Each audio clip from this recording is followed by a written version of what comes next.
ఈసారి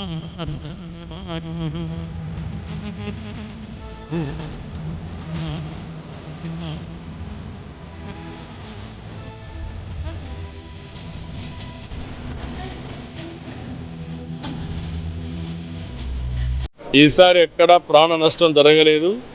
నేను ఒకటే ఆదేశాలు ఇచ్చాను, ఒక్క వ్యక్తి కూడా చనిపోకుండా ప్రాణ నష్టం లేకుండా కాపాడాలని చెప్పి స్పష్టమైన ఆదేశాలు ఇచ్చాం. అదే సమయంలో ఆస్తి నష్టాన్ని కూడా నివారించమని చెప్పాం. చాలా వరకు అది సాధించగలిగాం. అదే మరి దగ్గర ఒక 200 క్యాంపులు పెట్టాం. ఇవన్నీ పెట్టి దగ్గర 1,80,000 మందిని ఆ క్యాంపులో కూడా తీసుకొచ్చి అక్కడంతా కూడా వాళ్ళకి అన్ని ఏర్పాట్లు చేశాం. ఏ విధంగా ఉందో ఒకసారి చూడడానికి వచ్చాను. నిన్నటి వరకు రాత్రి 12-1 గంట వరకు మానిటర్ చేశాం.